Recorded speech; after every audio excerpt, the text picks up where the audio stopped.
Assalamualaikum warahmatullahi wabarakatuh. Anak-anakku yang Ustadz cintai dan yang Ustadz banggakan, mari kita lanjutkan pelajaran hari ini, yaitu pelajaran sejarah kebudayaan Islam. Kita akan membahas kembali masa dewasa Nabi Muhammad, di mana pada kesempatan kali ini kita akan belajar tentang kesabaran Nabi. Oke, sebelum pelajaran kita mulai, alangkah baiknya kita baca basmalah terlebih dahulu agar nanti ilmu yang kalian peroleh bisa lebih berkah dan manfaat. Bismillahirrahmanirrahim.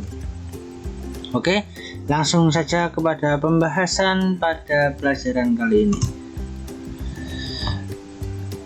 Membahas tentang kesabaran Nabi Muhammad.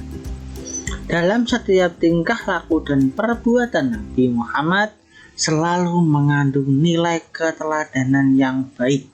Nah, jadi setiap tingkah laku dan perbuatan Nabi itu pasti mengandung keteladanan yang baik. Oleh sebab itu beliau mendapat julukan uswatun hasanah. Uswatun hasanah, suri tauladan yang baik.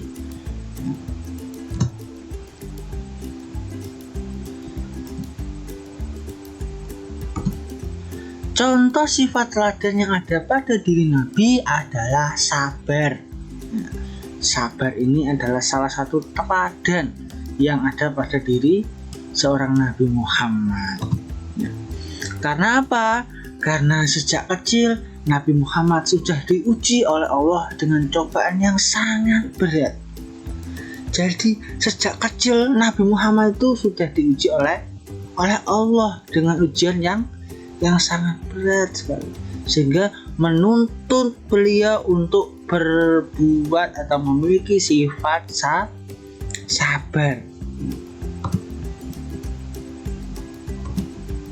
Contoh sikap kesabaran Nabi Muhammad. Apa saja contoh yang diberikan oleh Nabi Muhammad kepada kita semuanya? Hanya contoh kecil ini. Yang pertama, lahir dalam keadaan yatim. Ya. Jadi sejak dalam kandungan Nabi Muhammad sudah ditinggal oleh ayahanda, yaitu Abdullah. Abdullah meninggal pada saat Nabi Muhammad dalam kandungan, yaitu dalam kurun waktu kurang lebih 2 bulan dalam kandungannya. Nabi Muhammad sudah ditinggal oleh ayahanda dan sudah dalam keadaan yatim. Yang kedua, setelah ditinggal ayahanda, sudah lahir tanpa mengetahui siapa ayahandanya. Yang kedua, pada umur 6 tahun ibunya meninggalkan beliau juga.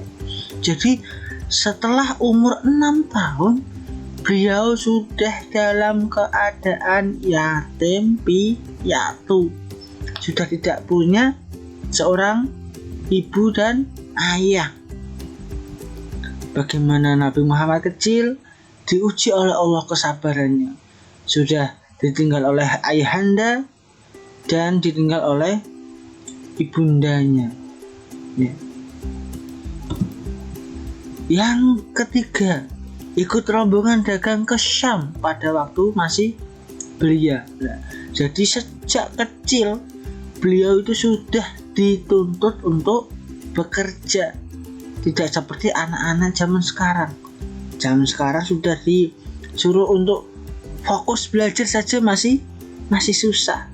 Bayangkan Nabi Muhammad diuji oleh Allah, sudah lahir dalam keadaan yatim, juga umur 6 tahun sudah ditinggal oleh ibunya, dan sejak kecil pula beliau sudah ikut bekerja, ikut rombongan dagang ke Syam. Bayangkan dari kota Mekah ke Syam ini sangat jauh jaraknya dan memakan waktu yang sangat lama dan resikonya sangat besar sekali. Apalagi Nabi Muhammad masih dalam keadaan kecil dan masih belum bisa apa-apa. Yang keempat, sering disakiti oleh orang kafir tapi tidak pernah membalas. Nah, ini yang harus kita contoh. Nabi Muhammad itu sering sekali disakiti oleh orang kafir, tetapi Nabi Muhammad tidak pernah membalas. Justru beliau sering sekali mendoakan orang kafir agar beliau atau agar dia orang kafir itu taubat dan ikut ajarannya Nabi Muhammad.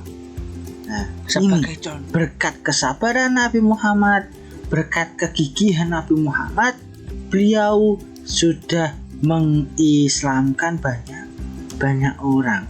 Nah, ini yang perlu kita contoh dari kesabaran Nabi. Ketika kita disakiti teman, kita tidak boleh membalasnya dengan menyakiti. Kita harus mendoakannya, kita harus menasihatinya. Justru itu yang akan menolongnya.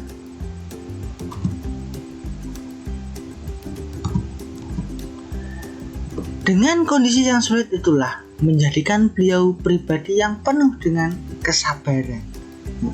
Kondisi yang sangat sulit, sejak kecil sudah ditinggal oleh kedua orang tuanya dan sering mendapatkan cobaan dari Allah. Dan dengan kesabaran beliau inilah menjadikan beliau pribadi yang dewasa dan mampu bertahan. Karena beliau yakin bahwa Allah selalu berada dengan orang-orang yang sabar. Innallaha ma'as-shabirin. Sesungguhnya Allah itu berada dengan orang yang sabar. Itu yang diyakini oleh Nabi Muhammad. Jadi ketika kita mendapatkan cobaan dari Allah, kita tidak boleh mengeluh. Kita harus tetap sabar, tetap ikhtiar dan tawakal kepada Allah, agar kesabaran itu akan berbuah manis untuk kita. Oke? Sekian penjelasan dari Ustadz. Jangan lupa dicatat di buku kalian masing-masing. Tetap semangat. Semoga bermanfaat pelajaran kali ini. Wassalamualaikum warahmatullahi wabarakatuh.